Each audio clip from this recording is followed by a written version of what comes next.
मैं ये कह रहा था कि सब्सक्राइब करने के साथ साथ बेल आइकन का घंटा भी दबा देना। मेरी नई वीडियो आते ही आपको पता चल जाएगा। आ गई शर्मीली दुल्हन अपने पति परमेश्वर के साथ फटफटी पे बैठ के। अरे क्या बक रहे हो यार? तू चला रहा था स्कूटी की ये भैंसा। मैं तो उबले हुए चने आधे घंटे का बोल के 2 घंटे में आ रहे तुम दोनों। शमशेर भैया को प्रेशर आ गया था, पेट्रोल पंप पे हाग रहे थे ये। और तू धुला रहा था शमशेर भैया की। क्या? अरे शमशेर की छोटी लुगाई, तुझे 12 कॉल लगाए मैंने, फोन चड्डी में डाल के सो गए थे क्या? अरे इनकी स्कूटी पे फोन की आवाज नहीं आती। अरे भाई आ तो गए ना। ओहो, IAS IPS आए हैं मेरे घर, बड़ा एहसान कर दिया। अरे भाई जितना लेट आएंगे उतना हॉरर स्टोरी सुनने में मजा आएगा। और अगर सुनाने वाला इंतजार कर करके नींद में हो गया हो तो आज तुझसे मैं तेरी डोरबेल बजवाता हूँ। साले उसके पूरे तार बाहर खुले पड़े हुए गुच्छे के गुच्छे। जब जब मैं डोरबेल बजाता हूँ तो झटका खा के अंदर आता हूँ तेरे घर में। तेरा मानसिक संतुलन हिला हुआ है, इसलिए तुझे खुराक देनी पड़ती है टाइम टाइम पे। स्टोरी सुनाएगा कि जाए हम? आज की स्टोरी इतनी खतरनाक है कि तुम्हारे रोंगटे खड़े होंगे और अपनी लुंगी उठा के भाग जाएंगे। अच्छा, आज तुम डरोगे नहीं, तरसोगे कि स्टोरी कब खत्म होगी। और आज मैं डराऊंगा नहीं, आज मैं तड़पाऊंगा। अबे भाई कहाँ की स्टोरी ले आया? शमशेर, अगर तेरे पिताजी से पूछा जाए कि सबसे डरावनी रात उनके लिए कौन सी है तो वो तेरे पैदा होने वाली बताएंगे। लेकिन मेरे लिए सबसे डरावनी रात 21 जनवरी 2005 रात 2:30 बजे की है। अच्छा। सकलैन और छुट्टन, 2 दोस्त, दोस्ती से पीड़ित। दोस्ती से पीड़ित मतलब? ये वो दोस्त हैं जिनका कोई दोस्त नहीं है, ये आपस में ही अपना ग्रुप है और ये हर ग्रुप से या तो हकाले गए हैं या खुद छोड़ के भागे गए हैं। अच्छा। 1 रुपए की पेप्सी और उंगलियों में फंसाने वाले फ्राइम्स, फिंगर फ्राइम्स के अलावा इनके जीवन में कुछ भी नहीं था। इनकी लाइफ में एडवेंचर की कमी हो रही थी क्योंकि दोस्तों के ग्रुप कुछ ना कुछ कर रहे थे, या तो ट्रैवलिंग या बदमाशी। लेकिन ये सब करने के लिए पैसे चाहिए होते हैं और सकलैन और छुट्टन ये खानदानी गरीब थे। सकलैन और छुट्टन कुछ ऐसा करना चाहते थे कि ये जहां भी बैठे तो इनकी मिसालें दी जाएं, लोग खुद आकर इनसे बात करें, इनको न जाना पड़े। ओके। तभी इनके साथ ऐसी सिचुएशन हुई कि इन्होंने फैसला करा ज्वाला महल जाने का। ज्वाला महल? अरे बाप रे, ज्वाला महल। ज्वाला महल 4300 फीट ऊंचे पहाड़ पे बना हुआ था, जहाँ पे चील और कौवे उड़ने से भी डरते थे। काली पहाड़ी पे बादलों के ऊपर बना ये 500 कमरों वाला बड़ा महल। अरे वो तो कोई हिस्टोरिक स्पॉट होगा ना? ज्वाला महल आज तक जो भी चल के गया है वो कंधों पे ही वापस आया है। 2000 सीढ़ियां लगती हैं ज्वाला महल जाने के लिए और वहां पे खुलता है मौत का दरवाजा। और मौत ऐसी जो पूरी रात आपको तड़पाएगी और खत्म कर देगी। भाई अपने हिंदी वाले प्रकाश सर से 1000 की शर्त लगा लेते हैं, उनको भेज देंगे ज्वाला महल पे, वो तो वहां पे कब्जा कर लेंगे। 21 जनवरी रात 8 बजे सकलैन और छुट्टन एक ढाबे पे बैठ के सेव टमाटर की सब्जी और दाल भापले खा रहे थे।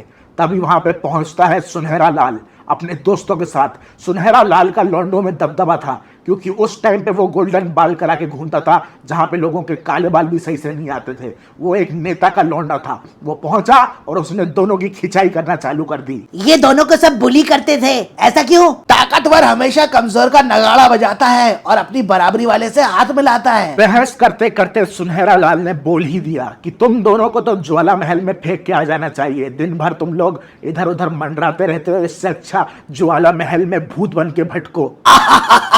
सही तो कहा सुनहरे लाल ने। तो सकलैन ने चैलेंज दे दिया कि अगर हम ज्वाला महल में एक रात गुजार के वापस आ गए अगली सुबह तो तुम सुनहरे लाल अपने बाल मुंडवा के नंगे होके नागिन डांस करोगे भरे बाजार में। अच्छा। छुट्टन सकलैन की बातें सुनकर घबरा गया था, लेकिन वो सकलैन की बातों का वजन खत्म नहीं करना चाहता था।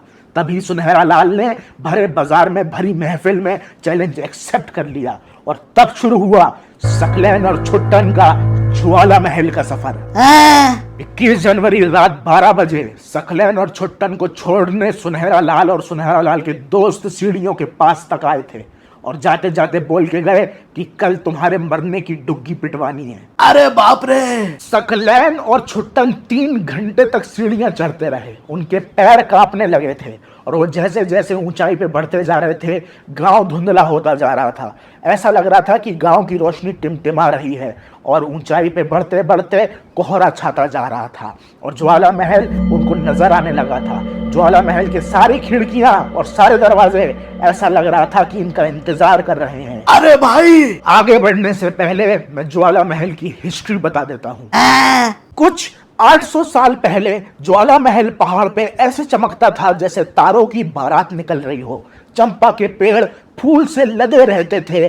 महल के इर्द गिर्द मधुर संगीत और शहनाइयों की आवाज आती रहती थी। हाथी और घोड़ों की सवारियां निकलती रहती थीं। और इस महल के राजा थे राजा पुत्तन और राजकुमारी भुप्पीशाली। राजा पुत्तन और राजकुमारी भुप्पीशाली, नाम सुन के तो ऐसा लगता है कि राजकुमारी जंग पे जाते होंगी और राजा महल में बैठ के इंतजार करते होंगे।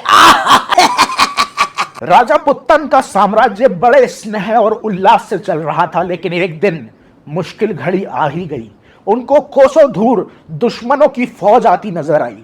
राजा पुत्तन ने फैसला करा कि गांव की चौखट पे घुसने से पहले ही दुश्मनों को ढेर कर देंगे। अरे क्या पता भाई, दुश्मन चाय नाश्ते के लिए गांव में आ रहे हो। राजा पुत्तन अपनी हजारों सैनिकों की फौज लेके निकल पड़े। राजकुमारी भुप्पीशाली को भरोसा था कि राजा पुत्तन शाम होने से पहले जंग जीत के आ ही जाएंगे, लेकिन इस बात को एक हफ्ता बीत गया और राजा लौटे नहीं। राजा पुत्तन के पुट्ठे लाल कर दिए दुश्मनों ने। राजकुमारी भुप्पीशाली ने अनुमान लगाया कि जंग लगता है लंबी खिंच गई है, तो उन्होंने महल की रखवाली करने वाले बचे कुछ सैनिकों को भी राजा के पास भेज दिया।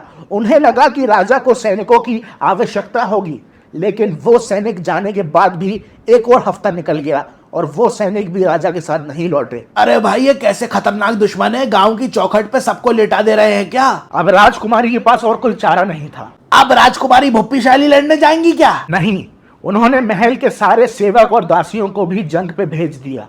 अब महल में सिर्फ राजकुमारी भुप्पीशाली और उनका तोता, जो भविष्यवाणी करता था, रह गए थे। जब तोता भविष्य देखता था तो तोते ने नहीं बताया कि राजा का गेम हो गया। राजकुमारी भुप्पीशाली को अपने तोते और तोते की भविष्यवाणी पे बहुत यकीन था, क्योंकि तोते की भविष्यवाणी हमेशा सटीक और सही निकलती थी। और तोता यही कहता था कि राजा ने जंग में विजय प्राप्त कर ली थी, लेकिन वहां जंगल में भटक रहे हैं और महल तक नहीं आ पा रहे हैं। तभी राजकुमारी भुप्पीशाली हर एक सैनिक की फौज भेजती रही जब तक कि महल खाली नहीं हो गया। अब इस बड़े आलीशान महल में सिर्फ तोता और राजकुमारी भुप्पीशाली राजा की राह देखती रहीं। बरसों गुजर गए, 80 साल तक ना राजा लौटे और भुप्पीशाली इंतजार करती रहीं। ना एक सैनिक लौटा, ना दुश्मन आया ना राजा। अबे क्या लूडो खेल रहे थे क्या 80 साल तक बैठ के? वो कहा जाता है कि राजकुमारी भुप्पीशाली महल के किसी आंगन में इंतजार करते करते एक दिन खत्म हो गई थी। कोई महल जाके पता नहीं लगा पाया। राजकुमारी के जाने के बाद जो महल गया है उनको ढूंढने वो कभी वापस नहीं आ पाया। गांव वाले बताते हैं कि राजकुमारी अभी भी भूत बनकर राजा का इंतजार कर रही हैं और महल के दरवाजे इसलिए उन्होंने खुले रखे हैं। लेकिन राजकुमारी को जब समझ आता है कि महल में आया हुआ मेहमान राजा नहीं है, तो वो उसको राजा का कातिल और शत्रु समझ के मार डालती हैं। कहा जाता है कि मरने वालों को हमेशा एक बड़ा सा तोता दिखाई देता है, जो कि राजकुमारी को आवाज लगा देता है और बताता है कि ये राजा नहीं है, शत्रु हैं। तोता सुपारी देता था। Back to present. सकलैन और छुट्टन अब एक 70 फीट ऊंचे दरवाजे के सामने खड़े हुए थे। चारों तरफ कोहरा छाया हुआ था और मनहूसियत छाई हुई थी।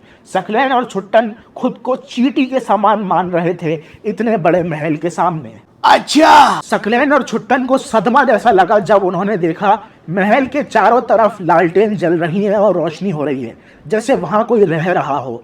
तभी छुट्टन सकलैन से कहता है कि अंदर जाने की कोई जरूरत नहीं है, यहीं से लौट जाते हैं। सुनहरे लाल की मार खा लेंगे लेकिन अपनी जान तो बचेगी। तभी भाग जाना चाहिए था। लेकिन सकलैन जिद्दी था। वो अपने साथ एक गमछा लेके आया था जो उसको महल की छत पे लहराना था, ताकि सुनहरे लाल को यकीन हो जाए कि हम महल होके आए हैं और रात गुजार के आए हैं। एक ना एक सकलैन जैसा दोस्त होता ही है जो अपने चूतड़ के अंदर कीड़े पालता है। दोनों जैसे ही महल के अंदर घुसे, महल का दरवाजा बंद हो गया। छुट्टन चिल्लाने लगा, दरवाजा पीटने लगा और सकलैन भी दरवाजा पीट रहा था। साथ साथ अब वो भी घबरा चुका था।